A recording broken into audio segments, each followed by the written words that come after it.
네, 작가님 다음 질문 네. 해볼게요. 미국 부동산. 또 네. 그 중에서 그 작가님은 이제 작가님의 쉽게 얘기해서 나와바리 네. 잘 아시는 지역이 하와이 네. 부동산이라고 하는데 네. 하와이 부동산을 추천하는 이유가 네. 뭘까요? 어떤 장점이 있어요, 하와이는? 네. 하와이 부동산은 다양한 장점이 있는데 우리가 부동산을 투자함에 있어서 가장 중요하게 많은 전문가들이 꼽는 게 입지잖아요. 위치.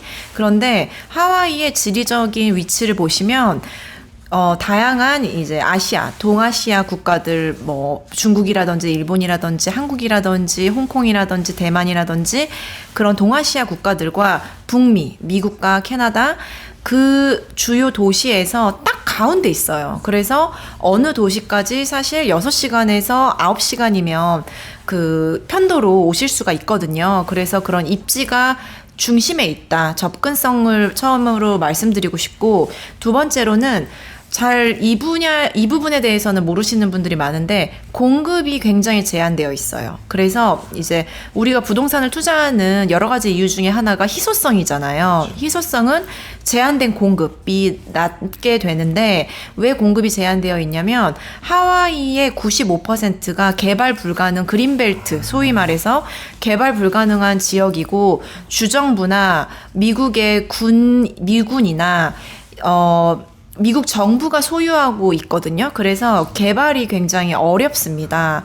그래서 나머지 5% 안에서만 민간 개발이 가능하기 때문에 그 희소성 때문에 가격 안정성이 뒷받침된다라고 말씀을 드리고 싶어요. 그래서 역사적으로 보면 지난 40년이 넘는 시간 동안 하와이 부동산이 5% 중반 정도 꾸준히 상승해 왔거든요. 그리고 우리가 과거에 겪었던 많은 경제 위기들, 가장 최근에는 서브프라임 사태가 있었잖아요.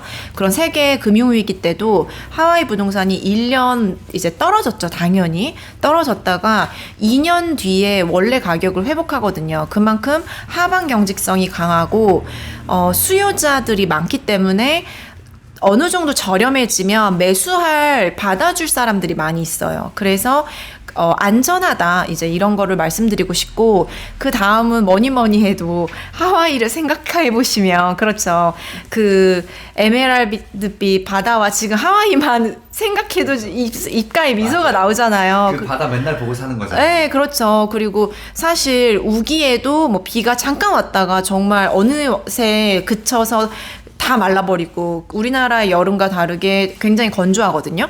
그리고 가장 중요한 거, 요즘에 우리나라 미세먼지 너무 심하잖아요. 네, 거기는 그런 거 없죠. 네, 미세먼지가 없어요. 미세먼지가 없어서 그런 천혜 자연 환경과 기후, 날씨 이런 것 때문에 이왕이면 너무 춥고 너무 혹한인 그런 너무 덥고 그런 곳보다는 기후도 좋고 공기라든지 그런 자연 환경도 아름다운 도시가 좋지 않을까라고 생각을 합니다. 그래서 이런 장점들이 있습니다. 네. 네. 작가님 궁금한 이야기가 또 생겼는데, 네. 그 하와이 네. 영토 중에 95% 정도가 네. 그린벨트로 묶여 있고, 네. 5% 정도만 민간이라고 하셨잖아요. 네.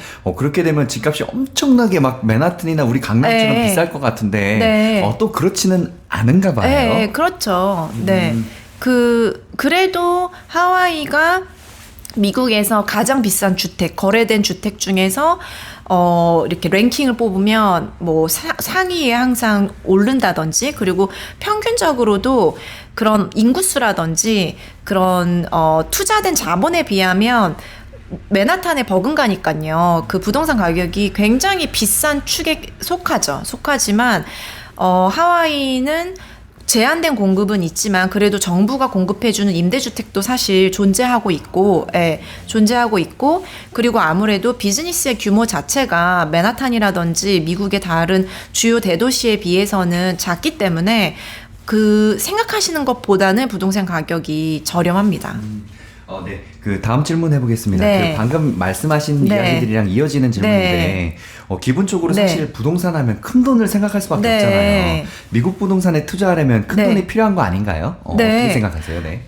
그런데 앞서 말씀드렸다시피 미국 전체 주의 주택 가격의 평균이 4억 3천이고, 뭐 맨하탄도 12억, 그리고 하와이의 호놀룰루도 10억이 안 돼요. 그런데다가 물론 지금 같은 고금리 시대에 뭐 70%, 60% 대출을 받아서 부동산에 투자하는 게 적절한 타이밍은 사실 아니기는 하지만 마음만 먹는다면 내가 기회비용을 생각했을 때 지금의 고정금리 이상으로 수익을 낼 수 있다라면 사실 레버리지를 안 할 이유는 없죠. 그리고 외국인에게도 레버리지 대출을 받는 데 있어서 차별이 거의 없기 때문에 외국인들도 다 가능하고요.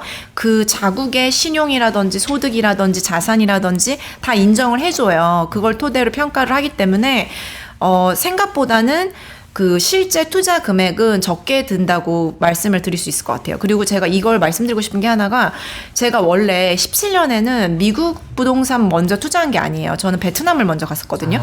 네, 호치민 임장도 다니고 했었는데 호치민이 당연히 절대적인 주택의 가격은 싸요. 싼데 호치민, 베트남은 외국인 투자자의 그 부동산 가격하고 같은 단지 내에서도 국내에 금액이 다르고 레버리지 대출이 전혀 안 된단 말이에요. 그래서 실제로 제가 그때 비교했을 때 베트남이 하와이, 미국보다 투자금이 더 많이 들더라고요. 그래서 저는 실제 투자금은 미국에 투자하실 때 더 많이 들지는 않는다라고 말씀드리고 싶어요. 네, 맞아요. 갑자기 또 얘기해 주셨는데 한때 그 베트남에 한국 사람들 부동산 투자 엄청 많이 했었거든요. 그렇죠. 2017년. 네네네. 이제 붐이 이제 또 지나갔나 보네요. 네. 네네. 알겠습니다. 네. 작가님 그리고 또 이제 일반적으로 궁금한 질문들 중에 부동산 투자할 때 대출을 당연히 빼놓을 수가 없는데 그 미국 부동산은 장점이 외국인 대출이 굉장히 좀 이제 그 뭐랄까 자유롭고 좀 오픈돼 있다고 하더라고요. 어때요? 당연히 미국은 내국인이 당연히 부동산을 구매할 때 담보대출 비율이 LTV라고 하잖아요. LTV가 미국인은 80% 기본으로 그리고 정말 직업에 따라서 90%, 100%까지도 나올 수 있거든요. 그 반면 외국인은 그 LTV 비율보다는 낮습니다. 그래서 최대 70%까지 되는데 70%도 굉장히 우리나라의 기준에서는 주택수에 포함도 되지 않고 주택수와 관계가 없기 때문에 다주택자도 외국인도 대출이 가능하기 때문에 그 비율은 높다고 볼 수 있고요. 그런데 열려 있지만 미국의 시중은행 그러니까 모기지 우리나라의 저축은행과 비슷한 뭐 모기지 전문은행이라든지 그런 제휴금융권이라고 불리는 미국에는 그런 개념은 없는데 그런 은행들이나 금융기관보다는 일반 시중은행들이 그 조건은 까다로워요. 까다롭고 신용이라든지 뭐 소비라든지 그런 근로소득이라든지 그런 자료가 저희가 미국에 없잖아요. 없으니까 이걸 제가 다 프린트아웃해서 미국에 보내줘야 된단 말이에요. 그래서 준비하는 시간이라든지 심사에 걸리는 시간은 오래 걸리기는 하지만 그래도 가능하다는 거. 자국의 신용과 소득과 자산을 인정해준다는 그런 긍정적인 점이 있습니다. 네.